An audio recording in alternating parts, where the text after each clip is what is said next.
नमस्कार, मैं रवीश कुमार। आज संजय सिंह को जमानत नहीं मिली है, बल्कि ईडी का गिरफ्तारी घोटाला पकड़ा गया है। आए दिन विपक्षी नेताओं को पकड़कर जेल में डालने की ईडी की भूख आज सुप्रीम कोर्ट के एक सवाल के आगे हवा हो गई। बोलती ही बंद हो गई, लेकिन सुप्रीम कोर्ट के सवाल और उसके सामने ईडी की चुप्पी, ईडी के मामले में गिरफ्तारी और लंबे समय तक बेल न मिलने के खेल से अदालत ने आज पर्दा हटा दिया। आज पता चल गया कि केवल बेल न देने के दम पर ईडी का भूत खड़ा किया गया है, ताकि आम आदमी से लेकर पत्रकार, विपक्ष के नेता, हर कोई चुप हो जाए। संजय सिंह के मामले में जिस तरह से ईडी ने चुप्पी मारी, उसे देखकर उन सभी के चेहरे नजरों के सामने घूमने लगे, जिन्हें इस एजेंसी की क्रूरता और दमन का शिकार होना पड़ा है। न्यूज क्लिक के संस्थापक प्रबीर पुरकायस्थ भी उसी समय गिरफ्तार किए गए थे जब संजय सिंह को गिरफ्तार किया गया। प्रबीर पुरकायस्थ के केस में भी वही हुआ है जो दिल्ली शराब घोटाले में हुआ है। अमित चक्रवर्ती के सरकारी गवाह बनते ही उन्हें माफी मिल गई। दिल्ली शराब घोटाले में बेल मिलने के बाद सरकारी गवाह केजरीवाल का नाम लेता है और केजरीवाल जेल में डाल दिए जाते हैं। आज की सुनवाई में संजय सिंह की ओर से पक्ष रखते हुए डॉक्टर अभिषेक मनु सिंघवी ने बताया कि कैसे जिस व्यक्ति के बयान के आधार पर गिरफ्तारी हुई, उसने संजय सिंह का नाम लेने से पहले 9 बयानों में उनका नाम नहीं लिया था। संजय सिंह से पैसे की कोई बरामदगी नहीं हुई है। इस मामले में दिनेश अरोड़ा नाम का वह व्यक्ति सरकारी गवाह बन गया। उसे ईडी द्वारा आपत्ति हटा लेने के बाद में अगस्त 2023 को बेल मिल गई। उस समय सुनवाई करने वाले कोर्ट ने कहा कि ईडी स्मार्ट बन रही है। सिंघवी ने बताया कि दिनेश अरोड़ा ने न्यायिक हिरासत में भेजे जाने के बाद संजय सिंह पर पहली बार आरोप लगाए। उन्होंने कहा कि दिनेश अरोड़ा ईडी का स्टार गवाह है, उसे माफी मिली है। सिंघवी ने कोर्ट में कहा कि वाई को छोड़कर एक्स पर निर्भर होने की इस प्रथा पर अदालत को अंकुश लगाना होगा। उन्होंने दावा किया कि ईडी ने दिनेश अरोड़ा को बेल दिलवाने की इस तरह से कोशिश की कि लगे ही ना कि ऐसा किया जा रहा है। 4 अक्टूबर को जिस दिन संजय सिंह को 9 घंटे की पूछताछ के बाद गिरफ्तार किया गया, उससे एक दिन पहले दिल्ली के स्पेशल कोर्ट के जज एम.के. नागपाल ने राघव रेड्डी और दिनेश अरोड़ा को इस शर्त पर माफी दे दी कि वे दोनों अपराध से संबंधित सभी खुलासे करेंगे। उस समय तक दोनों को बेल मिल चुकी थी। औरबिंदो फार्मा के शरत रेड्डी तब तक उस मामले में बेल पाकर सरकारी गवाह बन चुके थे। उनकी कंपनी ने भाजपा को 55 करोड़ का चंदा दिया है। इन सारी बातों को सिलसिलेवार देखिए, बार बार वीडियो देखिए। यही नहीं, जज एम.के. नागपाल ने सरकारी गवाह बने दिनेश अरोड़ा को अपनी शादी की 25वीं सालगिरह मनाने के लिए स्पेन जाने की इजाजत दे दी। कमाल है, यहां मुख्यमंत्री और उप मुख्यमंत्री जेल में सड़ाए जा रहे हैं और सरकारी गवाह बनकर लोग स्पेन में हनीमून मनाने जा रहे हैं। सुप्रीम कोर्ट में जस्टिस संजीव खन्ना, जस्टिस दीपांकर दत्ता और जस्टिस पी.वी. वराले की बेंच ने बस इतना पूछ दिया कि आपके पास 2 करोड़ रिश्वत लेने के मामले में क्या सबूत हैं। कोर्ट ने कहा कि हमें नहीं लगता कि कोई सबूत है। संजय सिंह के खिलाफ मनी लॉन्ड्रिंग का केस बनता भी है या नहीं। कोर्ट ने कहा कि 6 महीने हो गए, अब जेल में रखने की क्या जरूरत है। जस्टिस खन्ना ने कहा कि दिनेश अरोड़ा ने शुरू में संजय सिंह के खिलाफ कोई बयान नहीं दिया, बाद में दिया, मगर तथ्य यही है कि इस मामले में पैसे की बरामदगी नहीं हुई है। आप इस बारे में लंच के बाद निर्देश लेकर आइए। साथ ही कोर्ट ने यह भी कह दिया, अगर आप जमानत का विरोध करते हैं तब आपको सारे दस्तावेज दिखाने होंगे।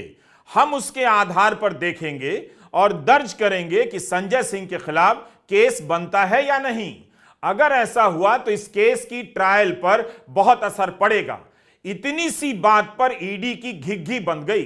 बोला नहीं गया, दस्तावेज दिखा देती, बता देती कि 6 महीने में पता चल गया है कि संजय सिंह ने किससे और कैसे 2 करोड़ रिश्वत ली है। ईडी ने इस बेल को बिल्कुल ही अपोज नहीं किया। वो क्यों नहीं किया? क्योंकि आज अदालत की कार्रवाई में माननीय जजेस ने ईडी से 3 सवाल पूछे संजय सिंह जी को लेकर। पहला कि पिछले 6 महीने से आपने जो है गिरफ्तार कर रखा है, आप ये बताएं कि आगे जो है इनको गिरफ्तार रखने का क्या मकसद है, क्यों गिरफ्तार रखना चाहते हैं। दूसरा, आपने ये आरोप लगाया है कि इन्होंने 2 करोड़ रुपए की घूस ली तथाकथित एक्साइज घोटाले के मामले में। आपके पास इस बात का क्या प्रमाण है? और अगर ऐसा है तो क्या जिस व्यक्ति का नाम सीबीआई की चार्जशीट में नहीं है, जिस व्यक्ति का नाम पिछले 5 चार्जशीट में नहीं आया, जिस व्यक्ति का नाम जिसके बयानों के आधार पे एक्यूज बनाया गया है, वो अपने दिए गए 8 बयानों में कोई जिक्र नहीं करता और अचानक जो है 9वें बयान में वो नाम लेता है, तो इन सब चीजों को देखकर ऐसा लगता है कि संजय सिंह जी के खिलाफ प्रिमा फेसाई जो है वो कोई केस नहीं बनता है। आप हमें बताएं, अदालत को इन सारे सवालों का जवाब दें और ये मामला जो है वो लंच के बाद जो है रखा जाता है। लंच के बाद जब ईडी आती है, ईडी के वकील से जब पूछा जाता है कि आपको क्या कहना है, तो ये बहुत आश्चर्यजनक हुआ कि जिस मामले में जिस व्यक्ति को 6.5 महीने से गिरफ्तार करके रखा गया है और ईडी कह रही थी कि हमारे पास सबूतों का पुलिंदा है, उनको 2 शब्द नहीं मिले उनके जमानत के विरोध करने के लिए, और उन्होंने कहा कि संजय सिंह जी को बेल दे दी जाए, हमें कोई आपत्ति नहीं है। अक्टूबर महीने में संजय सिंह गिरफ्तार किए गए, तब से लेकर अप्रैल फूल्स भी गुजर गया, मगर फूल ही बनाया जा रहा था। गनीमत थी कि आज तारीख 2 अप्रैल थी। 6 महीने की जांच हो गई और ईडी जैसी शक्तिशाली, सर्वगुण और भारत की मजबूत संस्था को पता ही नहीं चला कि संजय सिंह को 2 करोड़ कैसे मिले, किसने दिए। क्या यह कुछ ज्यादा नहीं हुआ? और यह अभी भी नहीं हो रहा है। अगर इस तरह से होता रहा तब फिर यह देश क्या बनकर रह जाएगा? धर्म का नाम लेकर, मंदिरों का नाम लेकर इस देश पर क्या गिरोहों का राज चलेगा, या जनता की आवाज का कोई मतलब भी रह जाएगा? आज देश की सबसे बड़ी अदालत सुप्रीम कोर्ट के 3 जज बेंच ने आम आदमी पार्टी के सांसद माननीय संजय सिंह जी की बेल सुनी और खुद जज साहब उसके अंदर कुछ प्रश्न केंद्र सरकार से पूछ रहे थे, जिसके जवाब केंद्र सरकार ईडी के पास नहीं थे।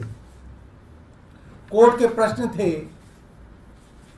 आप कह रहे हैं कि दिनेश अरोड़ा ने इस दौरान जेल में बंद होने के बाद, जेल में रहते हुए, सरकारी गवाह बनने के बाद उसके 10 बार बयान लिए गए। 10 बार।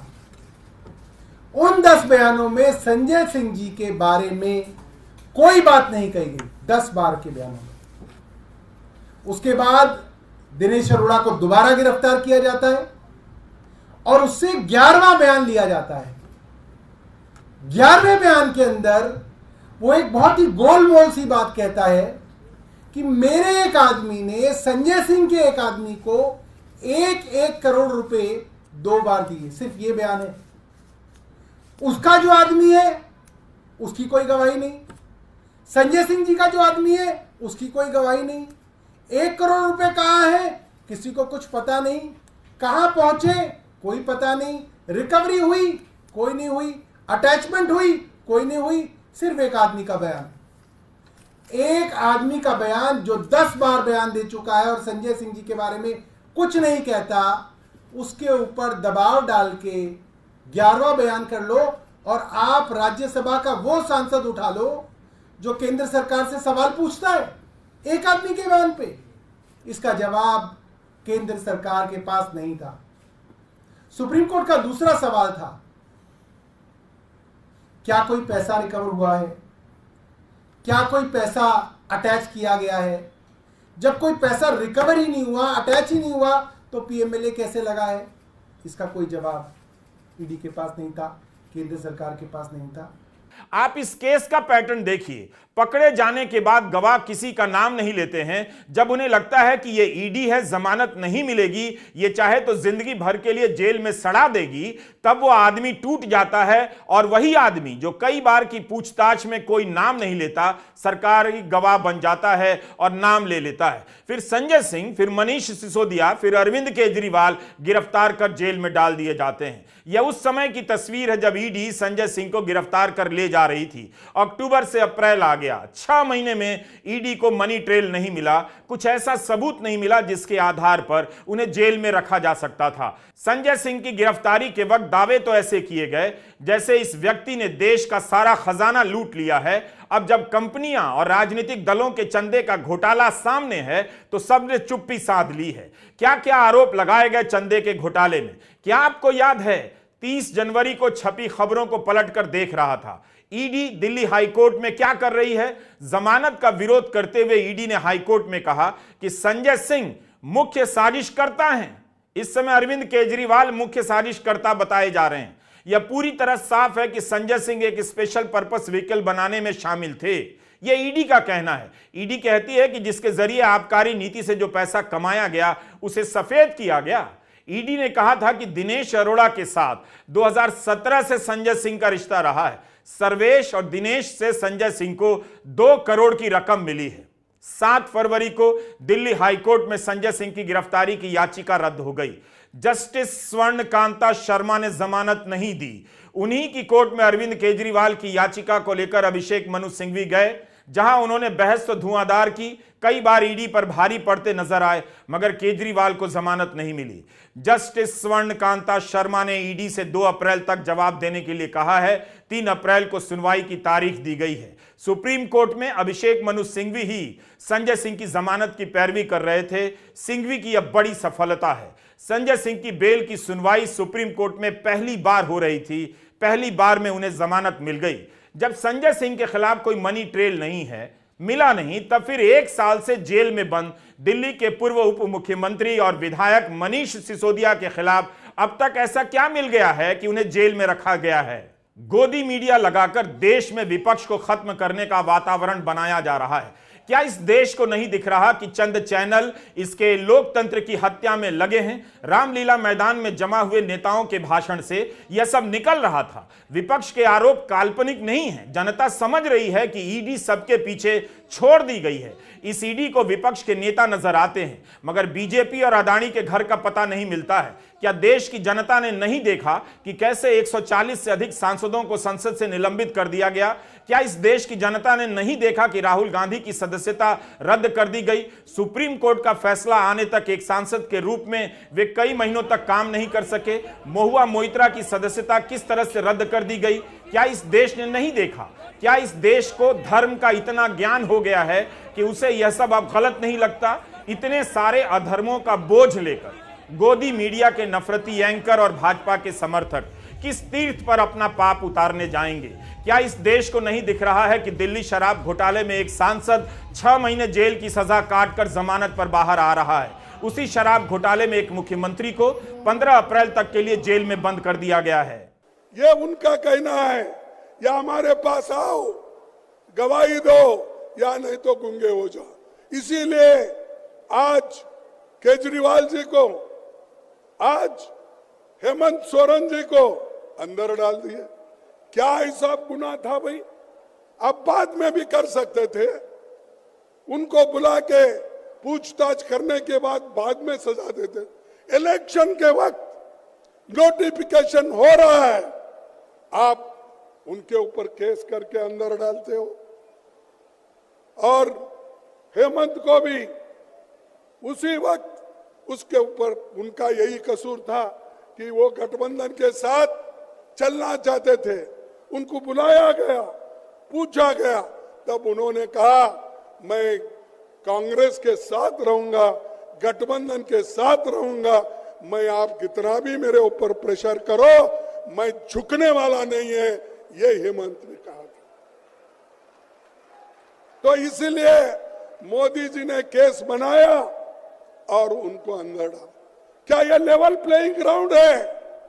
क्या यह मैदान है? आज हुआ क्या होगा? यह सबसे बड़ा सवाल है। सुप्रीम कोर्ट के जरा सा स्टैंड लेने पर, बुनियादी सवाल पूछ देने पर ईडी का सारा दावा भरभरा गया। प्रधानमंत्री जिस ईडी का रैलियों में बचाव कर रहे हैं, वह ईडी सुप्रीम कोर्ट के एक सवाल के आगे पानी भरने लग गई। क्या ऐसे हो रही है भ्रष्टाचार के खिलाफ लड़ाई? क्या संजय सिंह के मामले में सुप्रीम कोर्ट की टिप्पणी के बाद प्रधानमंत्री नरेंद्र मोदी अपना ही बयान फिर से सुनना चाहेंगे, जो हम सुनाना चाहते हैं? प्रधानमंत्री ने तमिल चैनल थांती से ईडी को लेकर जो कहा है वो कम खतरनाक नहीं है। पहले मैं उनका बयान पढ़ना चाहता हूं जो उन्होंने कहा है। वे कहते हैं कि ऐसा है, जिस भी पॉलिटिशियन का होगा केस चलेगा। आप मुझे बताइए, एक केस बताएं कि भाई इसका केस ईडी ने बंद किया, और ईडी का केस ईडी खुद कोई केस नहीं कर सकती। आपको पता है 150 से ज्यादा कोर्ट मैटर बने कि पीएमएलए खत्म करो, रोको। किसी अफसर की पोस्टिंग रोकने के लिए सुप्रीम कोर्ट, किसी अफसर को ना हटाने के लिए सुप्रीम कोर्ट। यानी ईडी काम ना करे, इसके लिए अदालतों को एक बहुत बड़ा हथियार बनाने की कोशिशें हुई हैं, क्योंकि उनको मालूम है कि भ्रष्टाचार के खिलाफ मोदी की जो लड़ाई है वो रुकने वाली नहीं है। तो उनको लगता है कि इस एजेंसी के कानून को ही खत्म कर दो, ताकि देश में भ्रष्टाचार की बातें कोई ना कर पाए, लड़ाई ना लड़ पाए। क्या यह अजीब बयान नहीं है? हमारा यह वीडियो दोबारा चलाकर देखिए और प्रधानमंत्री के इस बयान को शब्दशः एक एक शब्दों के साथ सुनिए। हथियार ईडी को बनाया जा रहा है या कोर्ट को? आप समझिए। कोर्ट ने सिर्फ एक छोटा सा सवाल कर दिया ईडी के सामने। संजय सिंह के केस में ईडी की बोलती बंद हो गई। ईडी यही काम कर रही है, इस तरह से काम कर रही है कि 6 महीने से एक सांसद को जेल में रखा गया और पता नहीं करोड़ों रुपए की रिश्वत कहां गई, कैसे ली गई। प्रधानमंत्री ने इस बयान में दूसरी खतरनाक बात कही है कि किसी अफसर की पोस्टिंग रोकने या न हटाने के लिए लोग सुप्रीम कोर्ट जा रहे हैं। आप इसे हल्के में ना लें, यह बहुत खतरनाक बयान है। क्या आप जानते हैं कि ईडी के चीफ रहे संजय कुमार मिश्रा को सुप्रीम कोर्ट ने हटाया? क्यों हटाया? कोर्ट ने सुनवाई के बाद बहुत विचार कर, तथ्यों को देखकर हटाया। संजय कुमार मिश्रा को 3 साल का सेवा विस्तार मिला था। इसी पर कोर्ट ने पूछ दिया कि क्या और भी कोई योग्य अफसर नहीं है? केजरीवाल और हेमंत सोरेन की गिरफ्तारी के खिलाफ विपक्ष एकजुट और सड़कों पर है। 2 मुख्यमंत्री गिरफ्तार किए गए हैं, यह कोई साधारण बात तो नहीं है। केजरीवाल की गिरफ्तारी की खबर दुनिया भर में हेडलाइन बन रही है। क्या यह संयोग है कि 1 अप्रैल को आयकर विभाग सुप्रीम कोर्ट में कहता है कांग्रेस के खिलाफ कठोर कार्रवाई नहीं होगी, और 2 अप्रैल को ईडी संजय सिंह की जमानत का विरोध नहीं करती है? यह दोनों घटनाएं इसलिए हुई कि सुप्रीम कोर्ट ने बस बेसिक सा सवाल कर दिया, ईडी की बोलती बंद हो गई। साफ पता चल रहा है कि नोटिस भेजो, जेल भेजो, फिर इस अदालत से उस अदालत तक दौड़ाओ, तब तक गोदी मीडिया लगाकर जनता के बीच इन्हें भ्रष्ट साबित कर दो, माहौल बना दो। क्या आज संजय सिंह की बेल के बाद भाजपा के प्रवक्ता माफी मांगेंगे? ठीक है कि फैसला नहीं आया है, जमानत मिली है, लेकिन बीजेपी ने तो संजय सिंह से लेकर केजरीवाल को अभी से ही भ्रष्ट साबित कर दिया है। इससे पहले इनके डिप्टी सीएम मनीष सिसोदिया भी शराब पॉलिसी के मामले में ही जेल में हैं। आज उनकी बेल पर भी सुनवाई हो रही थी और कोर्ट ने अब उसका अगले हफ्ते का फैसला रखा है। मगर इससे पहले भी 1000 बार दिल्ली सरकार बहुत ही बड़े बड़े वकीलों को दिल्ली की जनता के टैक्स के पैसे से 60 करोड़ रुपए की अभी तक वकील की फीस देकर, जिसमें अभिषेक मनु सिंघवी जैसे बड़े वकील जो एक पेशी के 1 करोड़ रुपए लेते हैं, ऐसे वकीलों को खड़ा कर 1000 बार उन्होंने बेल एप्लीकेशन लगाई और हर बार उनकी बेल एप्लीकेशन को रिजेक्ट किया। अगर इन लोगों ने कोई गलत काम नहीं किया तो कोर्ट इनको बेल क्यों नहीं देती है, यह मेरा सवाल है। आखिर 6 महीने तक जेल में रखने के बाद संजय सिंह के खिलाफ कोई मनी ट्रेल क्यों नहीं मिला? जवाब तो देना चाहिए कि क्या ईडी ने किसी का शौक पूरा करने के लिए एक काबिल सांसद को उठाकर जेल में डाल दिया? यही नहीं, राज्यसभा के लिए निर्वाचित होने के बाद शपथ लेने में भी आनाकानी की गई। उसके लिए भी कोर्ट को आदेश देना पड़ा, तब जाकर संजय सिंह को शपथ दिलाई गई। कुछ तो जवाब देना चाहिए किसी को कि एक सांसद को 6 महीने तक जेल में क्यों रखा गया। आतिशी सिंह ने कहा है कि शराब घोटाले में शरत रेड्डी के सरकारी गवाह बनने के बाद अरबिंदो फार्मा ने बीजेपी को करोड़ों रुपए का चंदा दिया। इकलौती मनी ट्रेल तो यहां है। ईडी बीजेपी की जांच क्यों नहीं करती है? आज इस इन्वेस्टिगेशन को होते हुए 2 साल हो गए। ईडी ने, सीबीआई ने 500 से ज्यादा अफसर लगाए इस केस की इन्वेस्टिगेशन में, लेकिन 2 साल में भी आम आदमी पार्टी के किसी नेता के पास 1 रुपया भी प्रोसीड्स ऑफ क्राइम का नहीं मिला। तो आज जब कोर्ट में पूछा गया कि पैसा कहां है, मनी ट्रेल कहां है, प्रोसीड्स ऑफ क्राइम कहां है, तो ईडी का कोई जवाब नहीं था इस सवाल को लेकर। क्या ईडी के अफसरों को जरा भी एहसास नहीं है कि वह इस देश के सामने किस तरह का इतिहास छोड़ना चाहते हैं? एक संस्था की साख इस तरह मिट्टी में मिलाकर आखिर उन्हें क्या मिलने जा रहा है? अगर ये इंस्टीट्यूशंस अपना काम करते, अगर सीबीआई अपना काम करती, ईडी अपना काम करती, तो ये नहीं होता। तो उनको ये भी सोचना चाहिए, ये जो सब कर रहे हैं, कि किसी ना किसी दिन बीजेपी की सरकार बदलेगी और फिर कार्रवाई होगी, और ऐसी कार्रवाई होगी कि मैं गारंटी कर रहा हूं ये फिर से कभी नहीं होगा। तो उनको भी सोचना चाहिए। ईडी ने विपक्ष के खिलाफ युद्ध छेड़ दिया है। इस संस्था की सक्रियता के कारण आज विपक्ष जेल में है। उसके सांसद, उसके विधायक भाग भाग कर बीजेपी में जा रहे हैं। वहां जाते ही जांच बंद हो जाती है, जेल जाने का भय समाप्त हो जाता है, मंत्री बन जाते हैं, उप मुख्यमंत्री बन जाते हैं। अगर इस तरह से इस देश में यह सब चलता रहा तो एक दिन आम आदमी को भी ब्लैकमेल किया जाएगा, जेल का खौफनाक सपना उसे आने लगेगा और जेल भेजने के नाम पर वसूली होने लगेगी। लोग एक दूसरे को डराने लग जाएंगे। ये जितने भी हाउसिंग सोसाइटी वाले गिरोह हैं, इन्हें क्या लगता है जेल भेजे जाने का डर इनके घरों तक नहीं पहुंचेगा? पूरी दुनिया देख रही है कि भारत में क्या हो रहा है। अगर यही होता रहा तो आप दुनिया में सर उठाकर चलने के लायक नहीं रहेंगे। नमस्कार, मैं रवीश कुमार।